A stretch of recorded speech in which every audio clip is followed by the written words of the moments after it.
आप सभी लोगों को जय सच्चिदानंद गुरु को।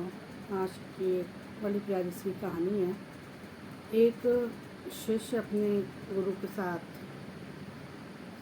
भ्रमण पे निकले। दोनों लोग, गुरु और शिष्य, और रात हो जाने के कारण अब वो ये सोचे कि हम कहाँ ठहरें। तो चलते चलते ही एक बहुत धनी व्यक्ति था, बहुत धनाढ्य व्यक्ति था, तो उनके घर आया।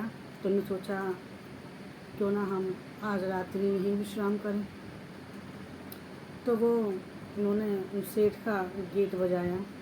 तो गेट जब उन सेठ ने खोला तो सामने एक शिष्य और गुरु खड़े हुए थे। तो गुरुजी ने कहा कि हम रात काफ़ी हो चुकी है, हमारे ठहरने की कहीं व्यवस्था नहीं हो पा रही है। अगर किसी प्रकार आप हमारी व्यवस्था कर दें, रात्रि रुकने का अगर प्रबंध कर दें तो आपकी बहुत कृपा होगी। तो सेठ बोले बोले बाबा जी, हमारा यूँ तो हमारा बहुत ज़मीन जायदाद है, लेकिन थोड़ी सी दूरी पे हमारा एक छोटा सा घर है, छोटा सा मकान है, वो खाली पड़ा हुआ है, खंडा टाइप का। अगर आप चाहें तो आप रात्रि वहाँ विश्राम कर सकते हैं। तो बाबा जी बोले बोले हाँ हाँ ज़रूर। तो गुरु और शिष्य वहाँ चले गए। वहाँ जाने के बाद उन्होंने, उनके पास जो चद्दर थी, वो चद्दर उन्होंने बिछाई धरती पे, और धरती पे ही वो लेट गए।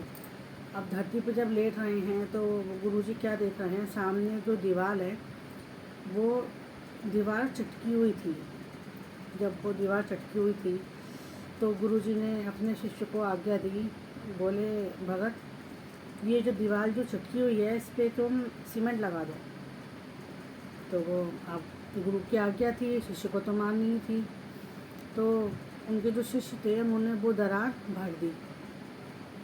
अगले दिन दिन हुआ। दिन होने के बाद वो दोनों वहाँ से चले गए। फिर अगले दिन फिर शाम का समय हुआ। फिर रात्रि विश्राम के लिए वो कोई जगह ढूंढ रहे थे। तो वो क्या देखते हैं, एक गरीब व्यक्ति है। गरीब व्यक्ति का उन्होंने गेट खटखटाया। गेट खटखटाने के बाद उसमें से जो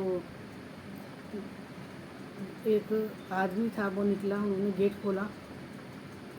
तो गुरुजी ने कहा, बोले बेटा, हमें रात में रुकना है और रात काफ़ी हो चुकी है, तो हमारा रुकने का कहीं प्रबंध नहीं हो पा रहा है। तो वो उस भगत ने क्या करा कि उसने जो अपने जो सोने का जो चद्दर वगैरह, तकिए वगैरह था, पलंग था, वो उन्होंने बाबा जी को दे दिया और अपना खुद मियाँ बीवी धरती पे सो गए।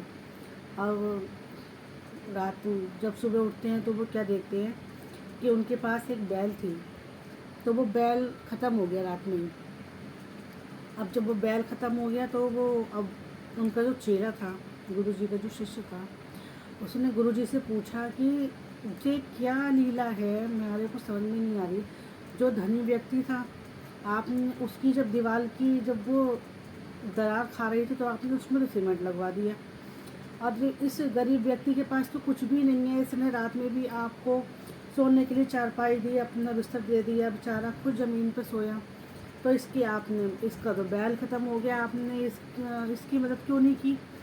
तो उसके श्री गुरु महाराज जी ने फरमाया, बोले तुम्हारे देखने का नज़रिया गलत है, अपना पहले नज़रिया सही करो। क्योंकि अगर इंसान का नज़रिया सही नहीं होता है ना तो वो सही देख नहीं पाता है। बोला जब उस धनी व्यक्ति की दीवार मैंने क्यों सही करी, इसीलिए सही करी क्योंकि वो जो धनी सेठ था वो सेठ सही नहीं था। और वो बहुत लालची किस्म का सेठ था वो। अब वो दरार के पीछे हीरे जवाहरात से जड़े हुए। अगर वो दरार के कारण दीवार गिर जाती तो उसे हीरे जवाहरात मिल जाते तो वो और लालची हो जाता। तो इसलिए मैंने वो उसकी दरार भरवाई, इसी मारे कि इसे हीरे जवाहरात नहीं मिले। और ये इसका जो बैल ख़त्म हुआ है तो रात में इसके यमराज आए थे और वो इसकी बीवी को लेके जाना चाह रहे थे।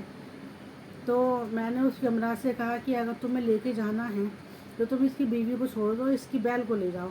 तो उसकी बीवी की रक्षा करी, इसके बदले में बैल देना पड़ गया मुझे। तो उसका जो शिष्य था वो अपने गुरु के आगे नतमस्तक हो गया। गुरु महाराज जी से बार बार क्षमा याचना करी कि हमने आपकी हम आपके नज़रिए से नहीं देख पाए, गुरु जी हमें क्षमा कर दीजिए। तो इस प्रकार गुरु होते हैं, वो हर प्रकार से अपने गुरुओं की रक्षा करते हैं। वो देख लेते हैं कि कौन सा इंसान कैसा है कैसा नहीं है, किसका नज़रिया कैसा है कैसा नहीं है। वो तो अंतर्यामी है, पार ब्रह्म परमेश्वर हैं। तो गुरुमुखों, अगर आपको ये कहानी अच्छी लगी हो तो कमेंट बॉक्स पे जाके जय सच्चिदानंद जी ज़रूर लिखें। हम मिलते हैं अगली श्री लीला में, अगली कहानी में। तब तक के लिए जय सच्चिदानंद जी।